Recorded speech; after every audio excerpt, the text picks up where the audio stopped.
Hello, welcome to OLA 2020. This session is titled Academic Librarianship, Surviving and Thriving at the University.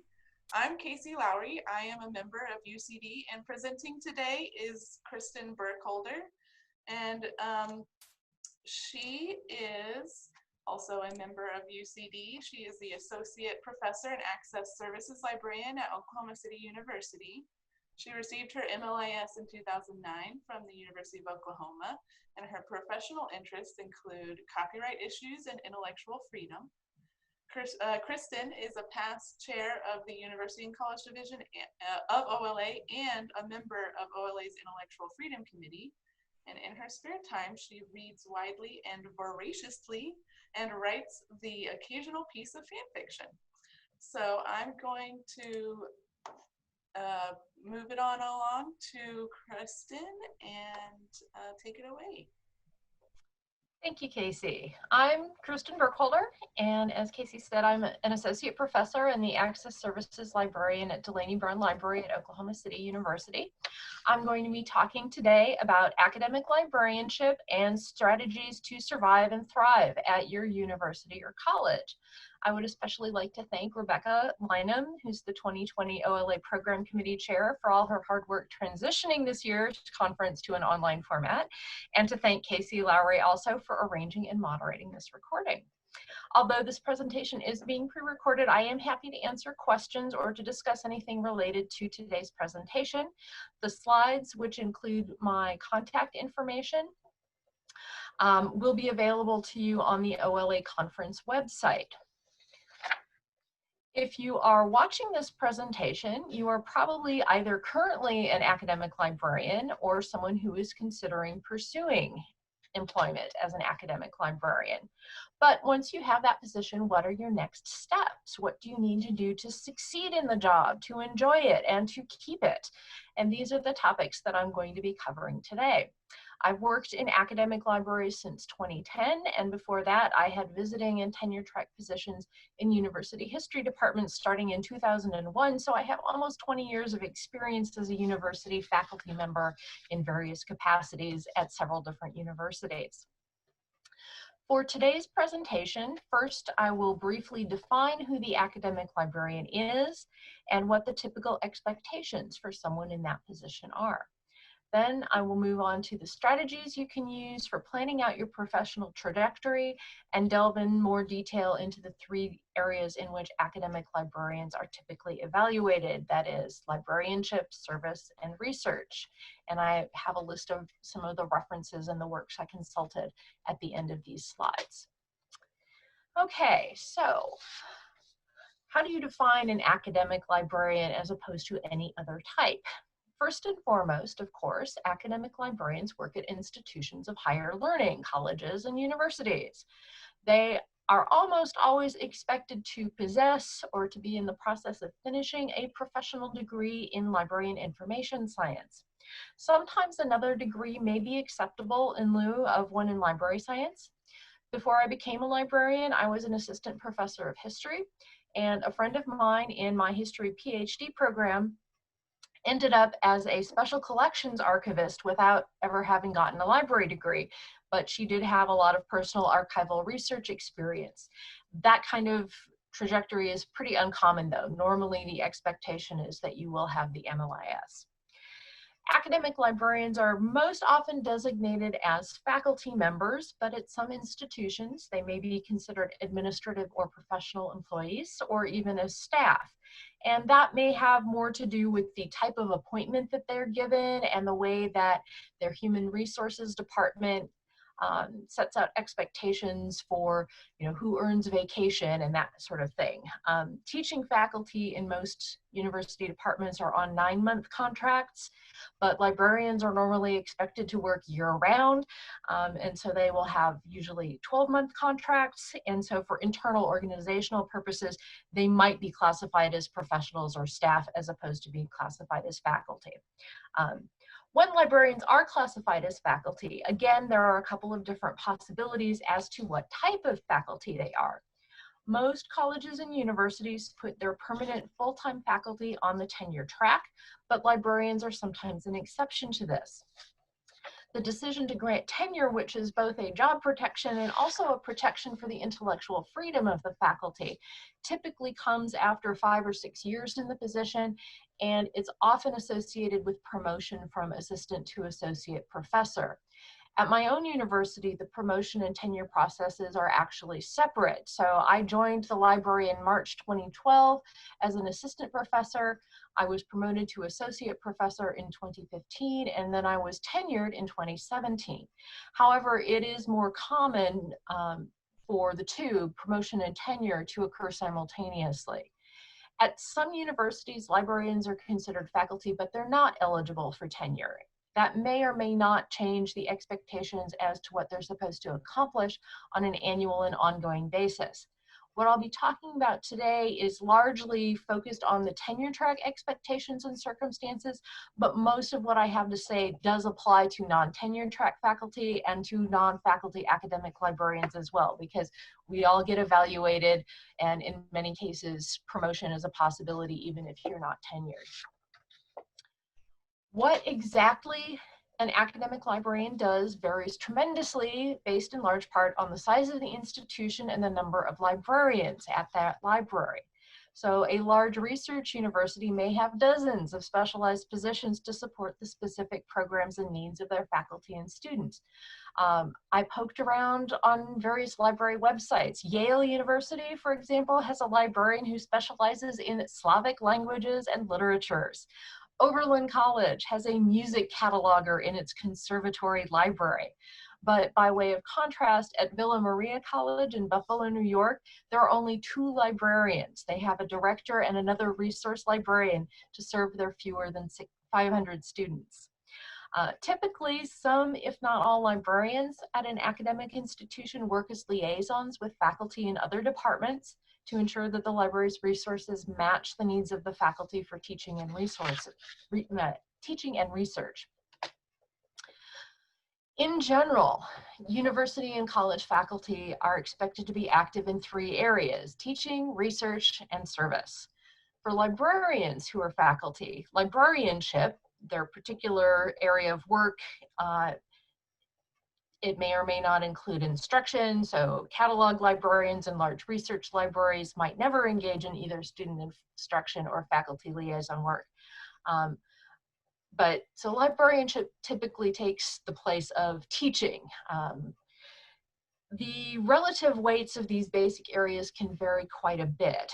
Teaching faculty in academic departments might be expected to spend about 60% of their time on teaching, say 30% on research and publishing, and maybe 10% on service. Librarians, even tenure track and tenured librarians, might spend 70% of their time on librarianship, 10% on research, and 20% on service. Now, these are just examples. Each institution and each library is going to have its own overall expectations of its librarians, and those may even vary by position or by individual, so that someone who's really keen on research and publishing might spend more time on that and less on service. Therefore, it is very important to find out what the expectations are for you at your own library. Don't make assumptions based on what a friend at another university library or even a colleague at your own library is doing. Review your job description, which should be one of your hiring documents. If not, get it. Somewhere out there is a job description, and you will want to take a look at that. Talk with your supervisor about what they expect you to be doing, both in terms of the specific tasks you're supposed to be doing and also in the proportion of time you're expected to spend on each of those tasks. Look at any other relevant documentation from your university, including anything from human resources, faculty and/or staff handbooks, library-specific handbooks, any applicable tenure and promotion guidelines, and so forth. Just because the expectations for you are unlikely to be identical to anyone else's doesn't mean you can't get helpful information from others, though. Talk with other librarians at your own institution to see how they have furthered their careers. If your institution offers librarians tenure, and especially if the tenure process involves evaluation by a faculty committee that has non-librarian members, talk with other faculty, preferably tenured ones, across your campus to find out how the process works from the point of view of someone who has gone through it. If you're a department liaison, you should be developing contacts with the faculty in those departments, and they can be a good resource here. Similarly, if you're on a university committee, and I'll talk more about those shortly, the other members of the committee may be folks you can discuss this with. Last but not least, if you were assigned a mentor when you were hired, that person is intended to be a resource for learning the ropes, and they should be willing to talk with you about how evaluation, promotion, and tenure work at your institution. Once you feel that you have a general idea of the expectations that go with your position, it's time to get down to specifics. So take another look at any written guidelines that apply, your faculty handbook, institutional tenure code, etc., to see exactly what activities and publications are required. These can vary over the time of your employment too. So for example, looking at the service part of the requirements, you might be expected to do less service your first year since you're still settling into the position. Is there a minimum number of committees you are expected to be on each year or over a period of several years? Do those committees need to be at the library level, the college or university level, or in professional organizations like the Oklahoma Library Association, or most likely some combination of all of those areas? With respect to professional service, is being active in OLA, which is a state level organization, considered appropriate and sufficient? Or are you expected to be active in a regional or national organization, whether something like the Mountain Plains Library Association or the Association of College and Research Libraries, or perhaps a more specialized group like the Society of American Archivists? As an academic librarian, you'll most likely be evaluated every year, but within the larger context of long-term retention, and in many cases, promotion and tenure. So your activities need to include longer-term goals as well as yearly ones. It can be helpful to lay out for yourself exactly what you intend to do in each of the 3 evaluation areas over the course of the next 5 years or so, and then update that plan each year. I happen to keep my plan in a spreadsheet, and the next few slides, I will show you examples from that lovely spreadsheet. So this is the first tab of the spreadsheet that I use to track my professional plan. Here I list out the evaluation criteria, which I summarized from my library's evaluation, tenure, and promotion guidelines, just to have it more conveniently available. Close-up of part of that. The evaluation criteria lay out what types of activities are expected or acceptable in each area. At my institution, teaching and service are both very important, so the scholarship area specifically includes the scholarship of practice and the scholarship of teaching and learning. Not every university considers those to be appropriate areas for scholarship, but mine does. That means that a conference presentation like this one I'm doing right now, which is about the practice of professional academic librarianship, counts as scholarship. Isn't that awesome? On the next tab, I list the promotion criteria. Now, when I started, this tab showed the requirements for promotion from assistant to associate professor. Now that I am an associate professor, I updated it so that it shows the requirements to be promoted to full professor. We get rated in the 3 basic areas each year on a continuum scale that is basically 4 levels: needs improvement, satisfactory, exemplary, and outstanding. Our library evaluation guidelines give a fairly detailed description of what constitutes satisfactory work in each area, and then gives a few examples of what would qualify as exemplary or outstanding. And I really like that we have it spelled out this much, because it's very easy to monitor yourself and know if you're meeting the requirements. You know, we get evaluated every year, so you do get feedback from the director on how you're doing, but it's also nice to be able to kind of think about it yourself on a weekly or monthly basis. On the 3rd tab, I've laid out the minimum requirements for each year in each area. I was technically eligible to go up for full professor last fall, but I agreed to wait until fall of 2021. We have a 3-person library tenure and promotion committee that also weighs in on post-tenure review. And since we only have 5 librarians other than our director who can't be on the committee, if we have more than 2 people being evaluated in a given year, either for promotion or for post-tenure review, we have to bring in outside faculty to be on the committee. So as the most junior librarian, I agreed to wait and let everybody else take their turn for promotion first. I left my achievements for 2015 on this grid, but I've crossed them out because they're going to be too old to apply when I finally do go up. There's also a reminder here at the bottom that I have to have at least 2 peer-reviewed publications or professional presentations outside of my institution from within the 5-year period before I grow up for promotion. And again, I crossed off the one that's going to be too old to count by the time I can actually apply.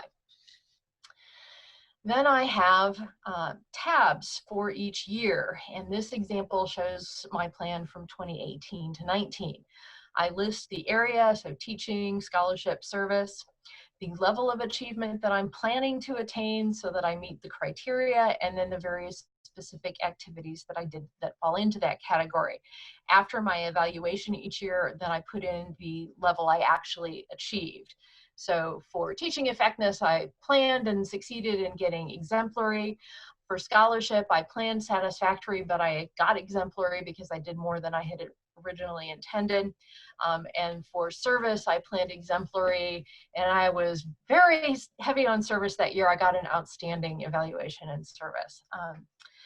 I don't include every single activity individually. I just list the bigger ones or the general kind of category. So for example, here I'll just say things like many short webinars on subscription database use or something like that.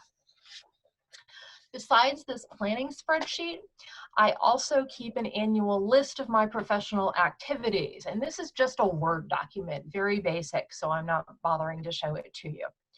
Again, I divide it into the general areas of librarianship, research, and service, and then I subdivide just for my own use, so that, for instance, within the scholarship and professional growth this past year, I listed every webinar I attended and training video that I watched in the categories of circulation, and circulation was a lot this year because we're switching from Voyager to Wheelchair Management for our LMS, so I'm having to learn a whole new system. So circulation was one category, reference is a subcategory, teaching techniques, and then other. The other category this year included things like OCLC's virtual town hall on librarians and the COVID-19 crisis. So everything goes in this list. And I found it's really important to me to jot down every such activity as soon as I have done it, because otherwise I start to forget them. And while each individual training video or whatever isn't too much, cumulatively they add up to a lot of ongoing professional training. As part of the process at my institution for promotion, tenure, and post-tenure review, we also write up a narrative summary of our accomplishments. And so having this list of detailed list of activities helps me to say how I put what I learned from each activity into action. Other types of documentation that you're probably going to want to maintain and include in your file for promotion, tenure, or post-tenure review, or if you're at a non-tenuring institution, you might be expected to provide some of this documentation every year. Are records of any bibliographic instruction that you might do, or if you're embedded into courses, what you did in those courses. If you get any evaluation forms from students, save those. If you're having them complete online assessment forms, try to get copies of those results, any compiled reports, for example, and particularly if there are comment sections where you can get sort of specific feedback from students. It's really good, again, to be able to say, okay, students always complain that I talk too fast, so I'm working hard to improve in that area. And then maybe, you know, the next year you can say, I didn't get that kind of comment, so clearly I have improved. I've, you know, taken this assessment on board. Depending on how your own review process works, you might be required to have physical materials to turn in a paper file, in which case you can take screenshots and print those if that's all you can do.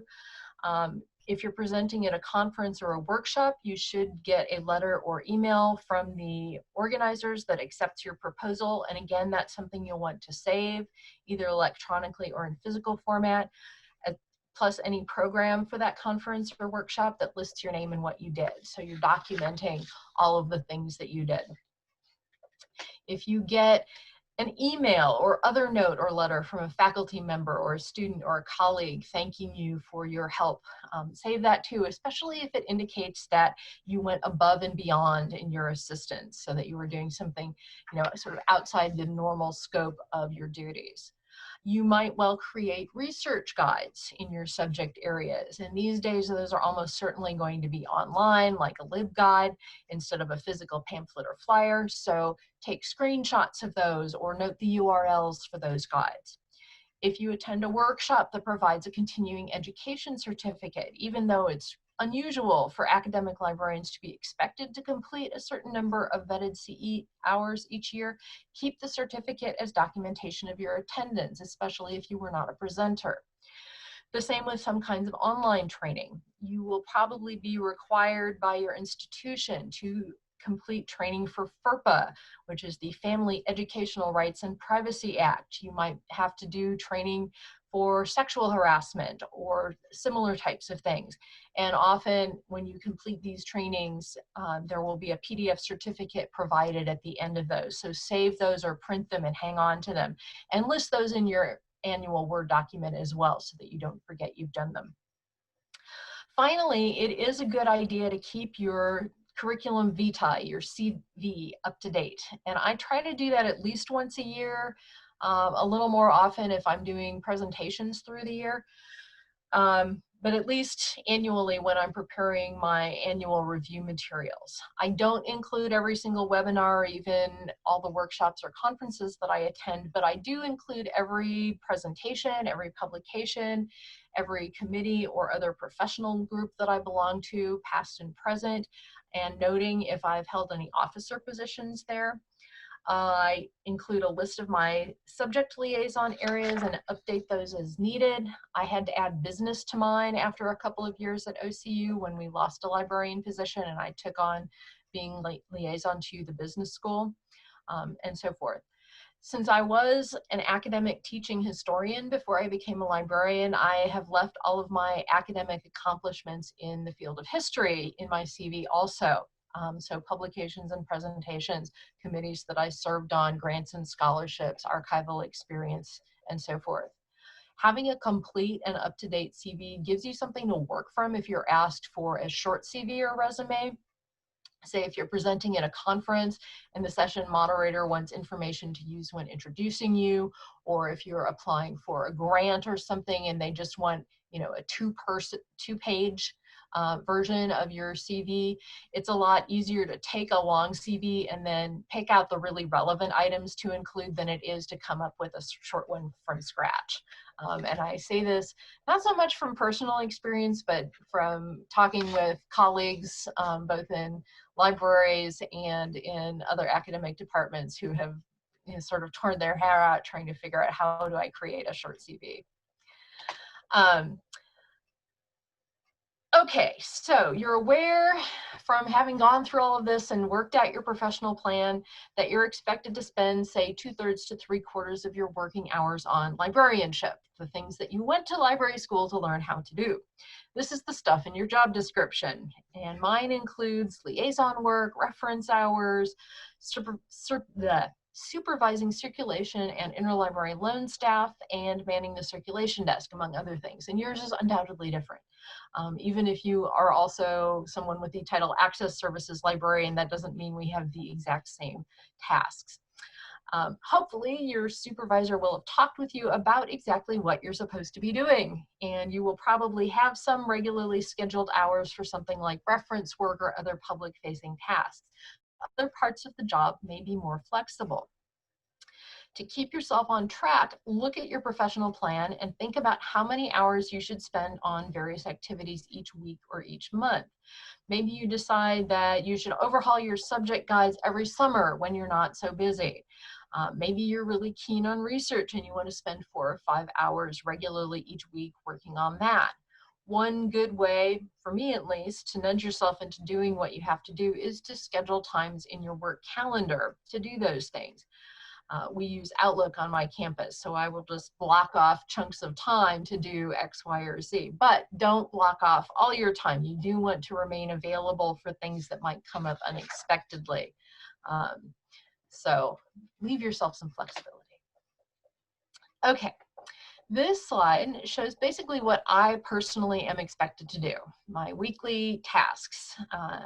As you can see, about half of my working hours each week are scheduled for circulation desk work, for reference duty. We use an on-call model, but that does mean we have to be available for all of those scheduled hours, and for scheduled library meetings. The rest of my time is relatively flexible, which means that I am the one who needs to figure out what has to happen and when I'm going to make that happen. Some of those other activities are also regularly scheduled, such as university or professional meetings. I really like webinars for professional development, because if they occur at a time when I'm in a meeting or at the circulation desk or helping a student find articles, then I can watch the recording later at my own convenience. There are also some access services tasks that happen regularly. So under the Voyager LMS system, I had to run a report every morning that showed all the overrides and other problems so that I could check up on things. That report also simultaneously generated the emails to the patrons to notify them of items that were almost due or overdue. So I had a reminder in my tasks in Outlook to do this every morning first thing, because I didn't want to forget. I wanted to make sure that the patrons got their reminder emails, as well as getting my own list of exceptions in the report. Similarly, my university has an ongoing agreement with a seminary in Kansas City, whereby students can take classes at our campus, but they get their actual degree from St. Paul.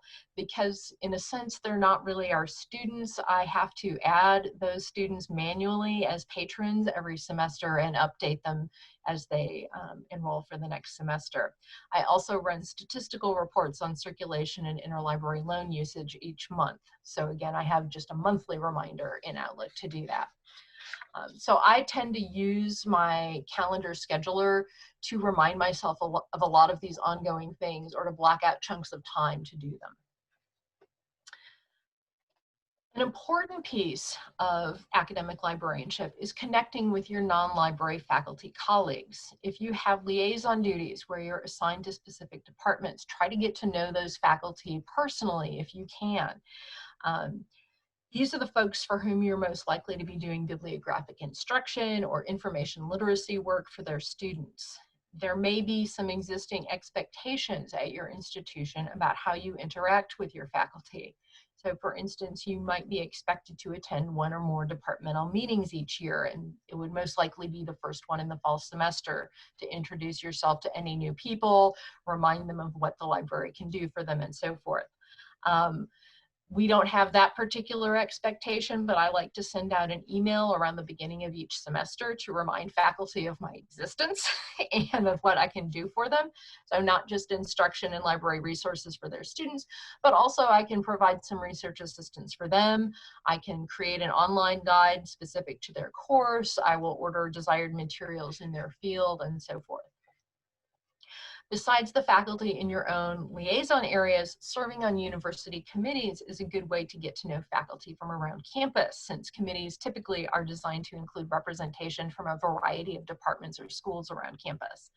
Many institutions have some kind of center for teaching excellence that offers guest lectures, training events, and workshops, and that can be both a resource for you and a place where you can reach out to faculty yourself. So I have given a couple of lunchtime presentations on copyright at our center, and in my case, the Center for Teaching Excellence is conveniently located right in the library building, so it's wonderful. I just have to go upstairs. There might be a regularly scheduled faculty research group where members can present ongoing work, so perhaps trying out ideas before they write them up for publication. If you're interested in research, that might be something to investigate or even start if there isn't such a group already around. And of course, on most campuses, there are lots of opportunities for more informal interactions, such as at the campus gym, at lunch, at cultural or sporting events, that kind of thing. Getting to know non-library faculty is helpful for the job because many academic librarians are expected to liaise to some extent, and it also just makes the working environment more comfortable when you know people. At least I find that to be the case. Another plus is that if your institution's tenure and promotion structure involves a university level committee, being known to members of that committee can be beneficial. Now, I'm not trying to say that if you have failed to meet expectations, knowing the right person will make the difference, but you could ask a committee member what parts of the tenure file the committee tends to look at most carefully, and then make sure that you put extra effort there. So if at your institution you discover that whatever the documentation says, it's really the research that the committee looks at, you might want to consider putting a little extra effort into the research parts. Okay, service. For most subject area faculty, service is the unwanted stepchild when it comes to professional activities. Typically, it gets the least weight when a faculty member is evaluated. This is not necessarily the case for librarians, though, perhaps because of a lot of librarianship really is just service. Reference work, information literacy instruction, all of that kind of thing is service to our faculty and student community. Librarians are also usually on campus for a 40-hour work week, and that is not often the case for other faculty who might only be on campus when they have to be for class meetings and office hours and committee work. And otherwise they prefer to work at home if they can. So that makes it structurally easier for librarians to be available for university committee meetings without having to make a special trip. So service for academic librarians will normally mean being a member of library and/or university committees, and also serving the profession by participating in the appropriate professional organizations and groups within those organizations, such as, shameless plug, the University and College Division of OLA. Leadership roles on committees and in organizations naturally carry greater weight when you're being evaluated than simply being a member, because it shows you're taking on greater responsibility. And if it's an elected position, it shows that your peers think highly of your abilities as well. So taking office in some committee can be a really good idea. Again, the tenure guidelines at my institution actually spell out that if you are taking officer roles in these sorts of organizations, that will bump you up from a satisfactory to a higher level in your evaluation. Academic librarians then are likely to do more by way of service than their non-librarian colleagues. But be careful about this. Don't overcommit yourself, because you don't want to get so caught up in service that this is to the detriment of the rest of your job. The first year or two you're in a position at an academic library, my suggestion would be to get involved with maybe 1 or 2 things on your campus and probably no more than 1 professional service activity. Once you've settled in and you have a better sense of how much time the other parts of your job regularly take, then you can add on more. You also might not have a lot of choice about what university committee you serve on at the beginning, since there may not be many openings. This is particularly the case if your university's committees are structured to have wide representation. If you're really interested in being on, say, a general education committee, there may already be another librarian filling that slot, and you'll have to wait until their term expires and perhaps negotiate to replace them, depending on how those spots are filled. Sometimes some or all committees composition is elected, and elections may be campus-wide, or they may be limited to the department or school that sort of owns a committee slot. Sometimes members are appointed, and that may be by the administrator of the unit represented, could be by a faculty nominating committee, could even be by the provost or another university administrator. At my library, we have only 5 librarians plus our director, and so we usually just discuss amongst ourselves and reach agreement on which librarian will serve on which committee when it's one that we're theoretically voting for in the library. We don't actually vote, we just discuss and come to an agreement. For committees where members are chosen by our Faculty Senate Executive Committee, again, mostly we negotiate as to who will volunteer, because if there's only one person volunteering, then we know that FSEC will appoint that person. If you are at a library that has a lot more librarians, however, it may be a little more complicated to get onto the committee that you want.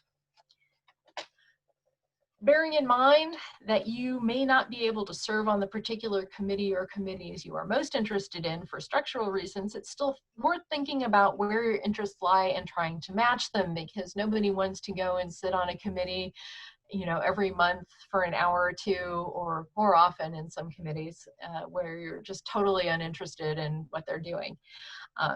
So what do you enjoy?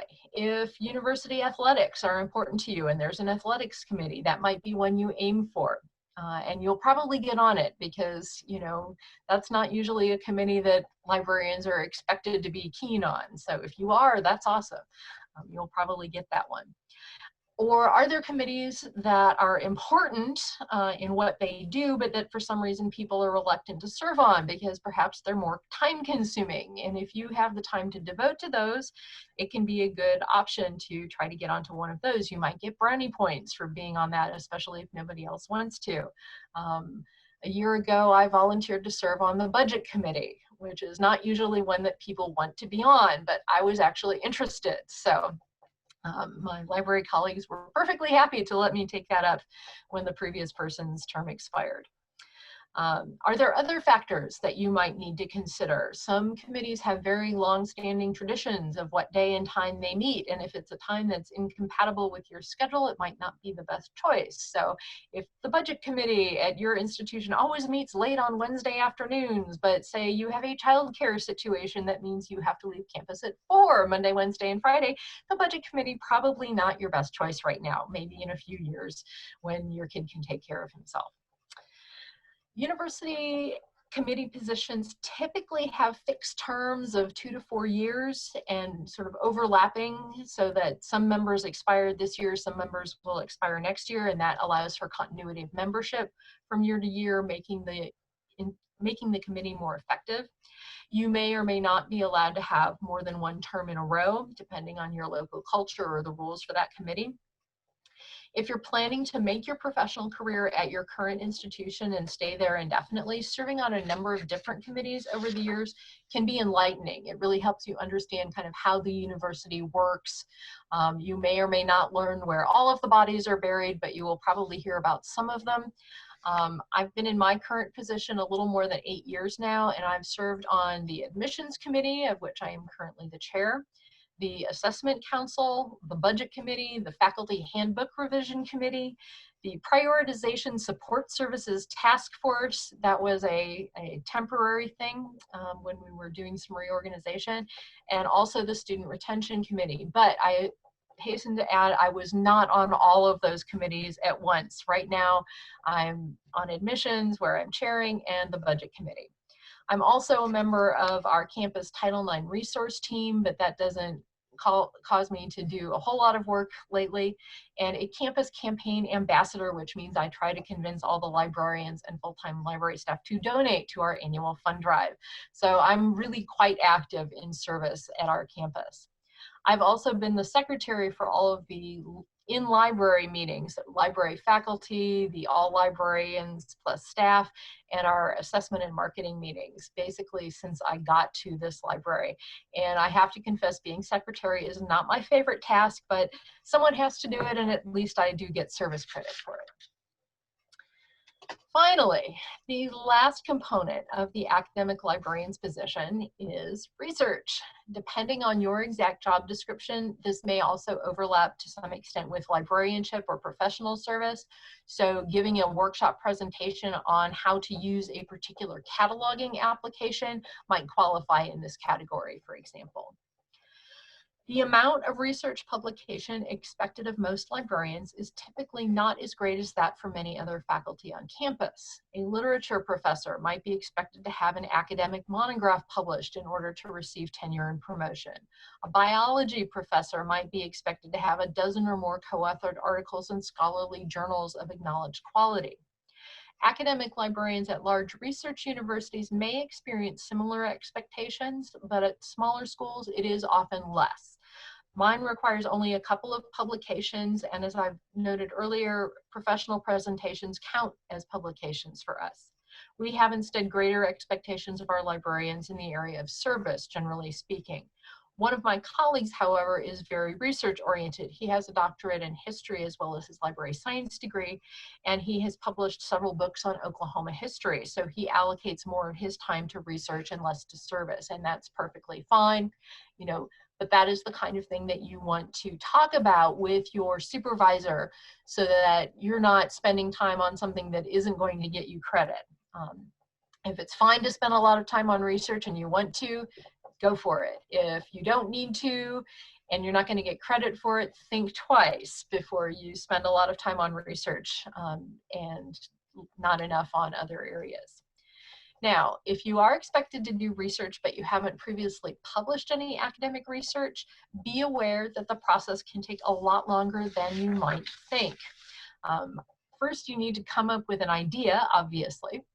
And if your research involves collecting data from individuals, it will almost certainly need to go through your institution's IRB. That's the Institutional Review Board. It may have another name such as Research Ethics Board, but IRB is probably the most common. This is a committee that ensures that any research on human beings is carried out ethically and respects the rights and welfare of its research subjects. Since library research is highly unlikely to threaten the welfare of its subjects, going before the IRB is not something you need to be afraid of, but you do have to go through the process and get approval. Then you'll carry out the actual research and write up your results. It's a good idea to have your publication venue already in mind at this point. Journals vary in the kind of research they prefer to publish and the style that they expect from their authors. So you want to write with an eye to where you're hoping to get this thing published. Also remember that your research might be as much or more suitable for a non-library science journal as it is for something like college and research libraries, which is the journal of the ACRL. You are not restricted to publishing just in library science journals. If what you're doing would work well, you know, in a sociology journal, hey, go for it. That's perfectly valid. Once you've submitted your article, if it's a peer-reviewed journal, and hopefully it will be because that's usually what it needs to be considered an appropriate academic piece, the journal editor will send the article on to a couple of people to read and comment. Even if they conclude that the article should be published, it is very likely that those reviewers will make some suggestions for changes. The editor will send those suggestions back to you for you to consider and ask you to revise and resubmit before the article is accepted for publication. And it may then take several months or more before the article is finally published. So the entire process just for one article, from coming up with the idea to actually having it published, can easily take 2 years or more. One way to help speed this up is to have several different projects going at the same time. You might start on one, and then while you're working on writing up the results of your research, get the ball rolling on your next project by doing an initial literature review of that one or submitting a new proposal to your institution's IRB. Having something else to work on while you're waiting to hear back from reviewers at a journal will not only keep your research steam going, it will give you something to fall back on if your article is rejected. Now, note, if one journal rejects the article, don't just say, oh, this was terrible, it will never be published. You can and should try another journal. You might want to revise it first. If you receive comments that indicate weaknesses that the reviewers saw, and you read through those comments and say, yeah, you know, I didn't think about that aspect and I really should, so I will revise it. Can't send it back to this journal, but I will try another one. It's really rare that you just always get journal articles accepted even with revision. Normally you will get some rejections. So expect that, be prepared for it. It's not personal. It doesn't mean you're not doing good work. It just means that this article at this time is not appropriate for that journal. You might also find that collaboration with colleagues, whether other librarians at your own library or other librarians at other institutions or other faculty who are not librarians, either at your own institution or elsewhere, might help you in the research and publication process. There are all kinds of different ways to collaborate. Perhaps you like carrying out the research part, but writing isn't exactly your strong suit. In that case, you might want to look for a collaborator who is a good writer, but who doesn't enjoy designing questionnaires or doesn't have time to interview subjects, whereas you do. So you could divide up the work that way. Or you might find that it's more effective to have someone just to split all the tasks with more or less equally so that you both together carry out the research. Then maybe in writing up the article, one person writes the literature review part and the conclusion, and the other person describes your research method and maybe works up any charts or tables that you want to include. Then both of you go over the whole, finished draft together and revise it. There is no magic bullet. There is no foolproof method in collaborating. But on the other hand, anything that works for you is valid. There is no wrong way to collaborate as long as you come up with a good result and get it published. I do want to emphasize again that just how much research you need to do as an academic librarian in the area of research and publication can vary a lot. If your position is considered an administrative or professional or even staff position rather than a faculty one, or if you're faculty but not tenurable, you might be expected to do little or no research and publication. On the other hand, a tenure track librarian at a big research university might be expected to have a certain number, a minimum number of articles published in journals with a high reputation. For most academic librarians, it's probably going to be somewhere in between. But the key thing to remember is that to succeed at your institution, it's vital to know exactly what is expected of you there at that institution. So in conclusion, I do want to emphasize, if you don't feel super familiar or comfortable with the expectations for an academic librarian as you're starting out, be reassured it is totally possible to become comfortable for that to happen. Making yourself a professional plan that you can follow and update as you go, knowing exactly what the requirements that you need to adhere to are, documenting everything that you do, and finally putting an appropriate amount of time and energy into the 3 different main areas on which you'll be evaluated.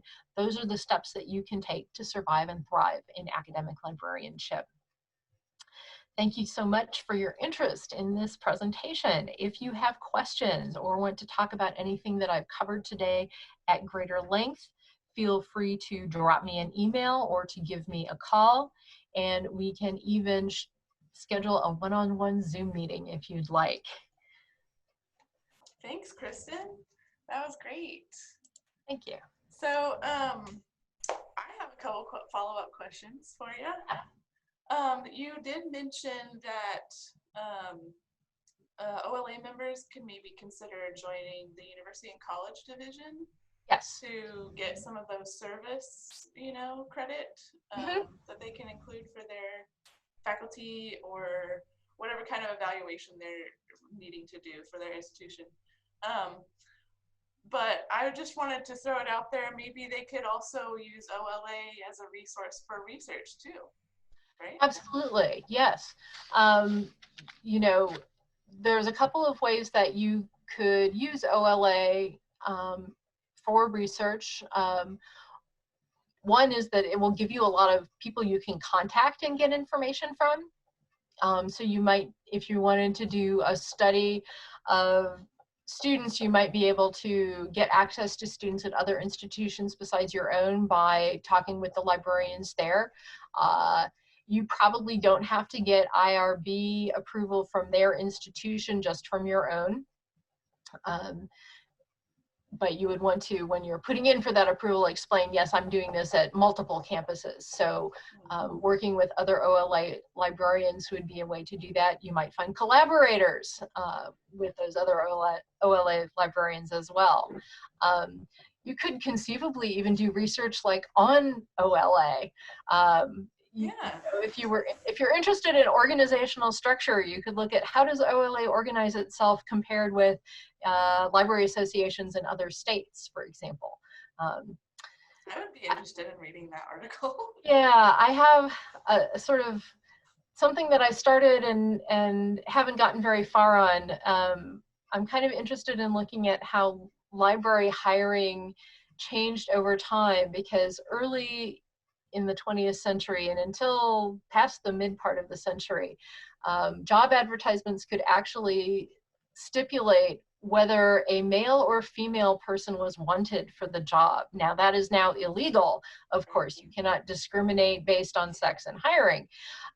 But it was totally legal for many decades, and job advertisements actually would say, you know, we are looking for a man to fill this administrative library position. And so I have an idea for a project that would kind of look at how that changed and try to compare the job ads to the actual hiring, you know, how many women, how many men were in different kinds of positions. So interesting. Yeah. So you mentioned quite a bit about the importance of documenting what you do throughout the year. Yeah. And you said that at your institution, your tenure track, your libraries are tenure track, right? Yes. So what would be the benefit for documenting all of this stuff for someone who's not tenure track? Okay, even if you are not tenure track, even if that's not an option,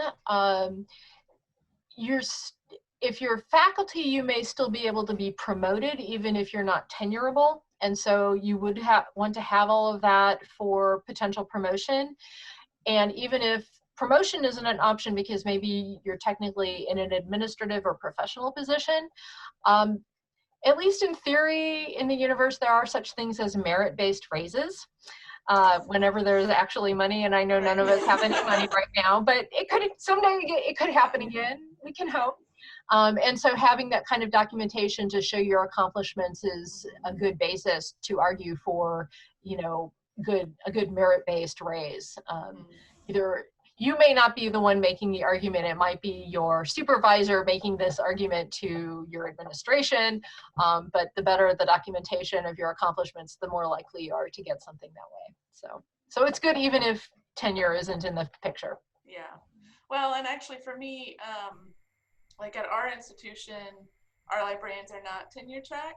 It doesn't necessarily mean it's impossible for them to get tenure, but they're typically not tenure track. And but we are faculty, and we do still have to fill out a pretty lengthy evaluation document every year. Right. So even just keeping track of things throughout the year makes it a lot easier when it's evaluation time. Absolutely. To fill all that out, because if you don't do that, then you have to try to go back and remember what you did. And it's so easy to forget stuff or to forget which year something happened. I mean, even though I try really hard to just like put it into my list as soon as I've done something, I do occasionally forget. I get, you know, it's a workshop off campus and I'm not on campus to put it in my little document or whatever. And so sometimes I will go back and check my calendar to see, because I usually at least have blocked off the period of time for this webinar or whatever. And I can look and make sure that I haven't forgotten something. And so that's another way. If you realize, okay, I think I forgot some stuff, or you haven't done this before and you want to kind of go back and fill in this past year, looking at your calendar can be a very helpful way to do that. Definitely. Yeah, I actually also color code all of my calendar instances in accordance with how they fit in my evaluation. Okay, you're even one further than I am on that. Yep. So I wanted to see if you could tell us a little more about what the main differences between a CV and a resume for people who may not really be familiar with what the difference between those two documents is. Right. CV, curriculum vitae, is, well, in some respects, it's just sort of the fancy academic name for resume, but CVs are typically more thorough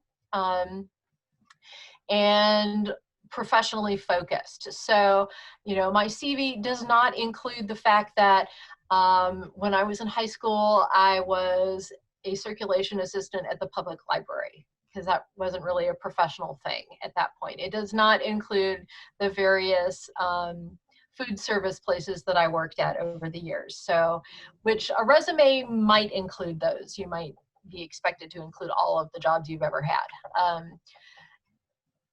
It also includes some things that you wouldn't necessarily find on a, you know, professional resume for a business.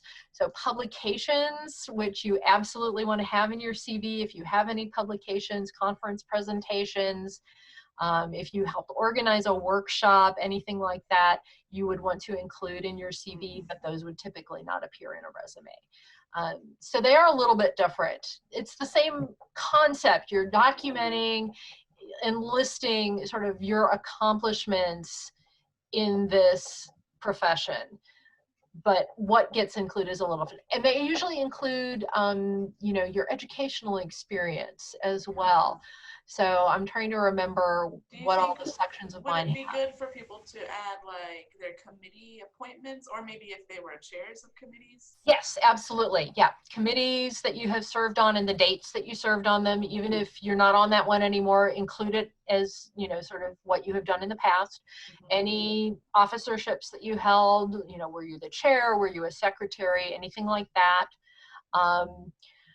Because I was a historian for a number of years, I have archival experience listed. That's actually relevant for libraries too. I wasn't working in those archives as an employee, but I was working in them as a researcher. So, and I list my now rather sketchy language abilities because I was a medieval historian and I read Middle English, Latin, German, and French for that. So it's now down to moderate or less reading ability in these various languages.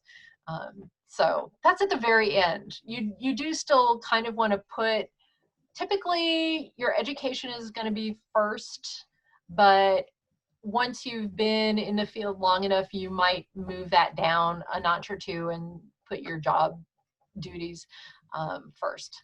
So, are there any places where people can go for like good examples of what a CV should look like? ooh, that's a good question.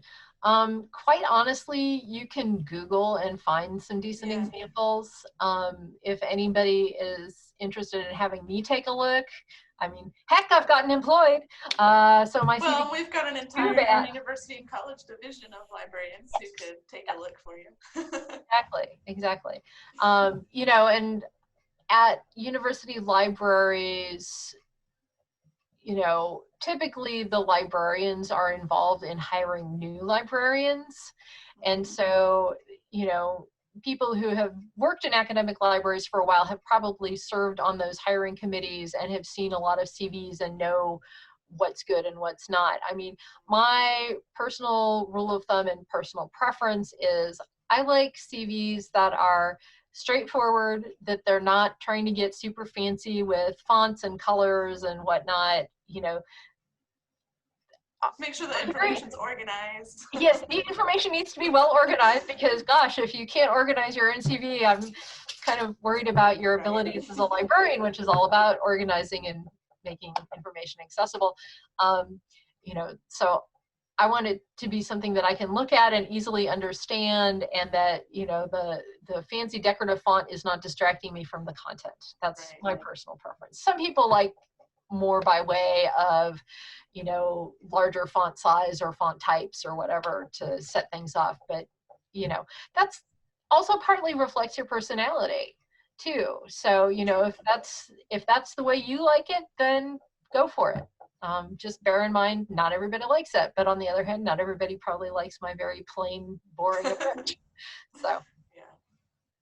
Well, I don't really have any other questions. This was a great presentation, especially for people who are new to academic librarianship or who are considering. Maybe you're a public librarian and you might want to try out academic, or you're a student and you are thinking about where you might want to apply. So Yeah. Yes.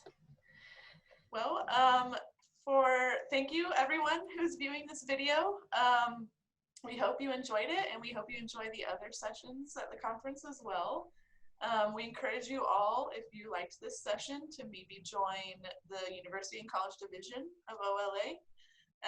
And remember to fill out that evaluation for the session so we can know how we did and give us ideas for what to do in the future. Thank you, Kristen. Thank you, Casey.